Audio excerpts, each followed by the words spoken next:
Vous êtes certainement, si je ne m'abuse, la HAC qui aura le plus attribué de fréquences, et la HAC qui aura le plus organisé d'élections politiques. C'est un mérite. Chaque HAC est le produit de son contexte et de son environnement. Nous allons continuer le travail. Mais permettez-moi d'abord de faire une pause et de dire toute ma gratitude au président de la République pour avoir porté son choix sur ma personne, pour inaugurer les noces de perles d'une institution dont le domaine de régulation n'est pas à la fête, à proprement parler. Non, la profession ne se porte pas très bien, sinon pas bien du tout. Certains amis, pour me taquiner, disent c'est l'intrus qui connaissait la maison. Non, ce n'est pas ça. Je suis l'initié qui revient au couvent.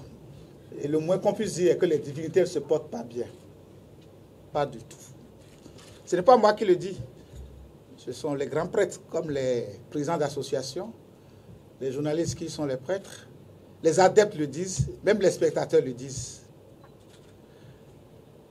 Le président de la République a certainement voulu maintenant renvoyer la balle dans notre camp. C'est pour ça qu'il a choisi un ancien vice-président de la HAC, il y a 10 ans, un ancien président du patronat, il y a 16 ans, un ancien président de l'ODEM, il y a 23 ans, pour diriger l'institution. Mais mon atout principal, je ne crois pas que ce soit mes anciennes fonctions. Mon atout principal, je crois que ma HAC est bien constituée. J'ai la chance d'avoir 2 anciens qui ont été reconduits, donc les conseillers Baguidi et Ahonoukoum, désormais bardés d'expérience. 2 juristes pratiquants aguerris, mon grand frère, avocat diplomate, et le greffier sortant de la cour de Natitengou. Et puis, 3 professionnels des médias qui sont des références dans leur domaine, et ce n'est pas pour leur jeter des fleurs, ils sont toutes 3 références dans leur domaine. Et maintenant, comme le disent les Anglais, last but not least, le sourire qui va certainement éclairer le collège des conseillers, c'est une sociologue à la personne de Madame Faye, qui, je me suis laissé dire, est une ancienne de Radio Dément. Vous voyez? Donc nous sommes la CERWAC adéquatement constituée pour continuer ce que vous avez entrepris. Je viens de quelque part, 8 ans, j'ai été couvé au cabinet du chef de l'État comme chargé de mission. Et je crois que la seule chose que j'ai apprise, c'est que ce n'est pas la recherche de popularité qui doit être le moteur de l'action publique. Lorsqu'on se sera entendu sur l'essentiel, je ne m'occupe pas des états d'âme ni des humeurs des uns et des autres pour l'appliquer. Lorsque j'ai été nommé, j'ai reçu beaucoup de félicitations, mais celle qui m'est le plus restée, je vais vous le dire, c'est de mon ami Aboubacar Takou. Il m'appelle, il dit Fofo, j'ai prié tous les dieux pour que ton patron te nomme même vice-président s'il veut, même ministre d'État, pas président de la HAC. Ceux qui comprennent, comprennent. J'ai été déjà élu conseiller, élu vice-président, c'est-à-dire mandaté par la profession. Mais lorsqu'on s'était entendu qu'il fallait faire le ménage, je crois que ma main n'a pas tremblé en tant que président de la commission éthique et déontologie.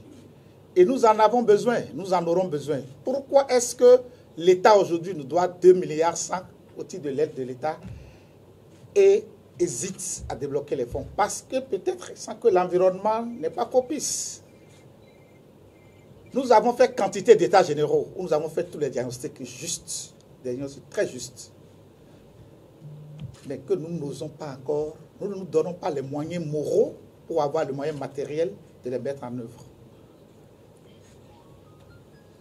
Vous avez décidé, mesdames et messieurs, les présidents d'associations,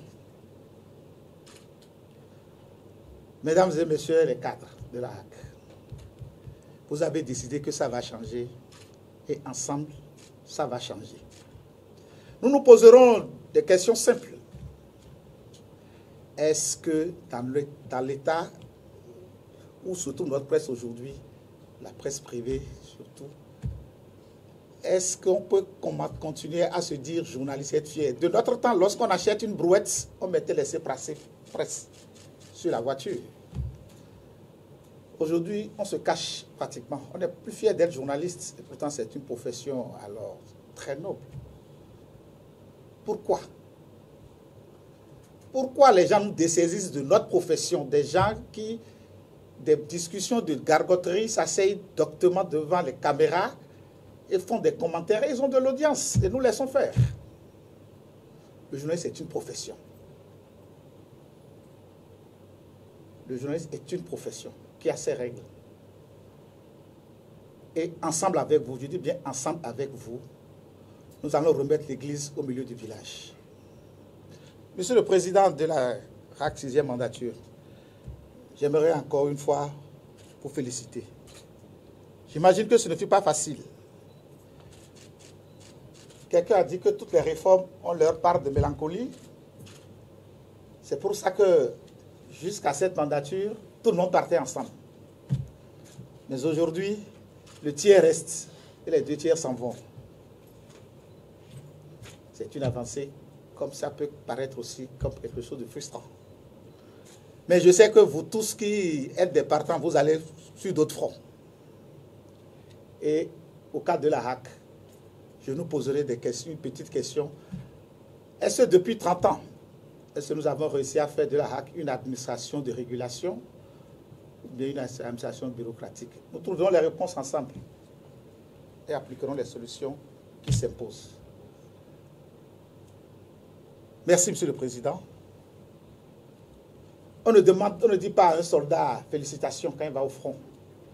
Venez me dire du courage.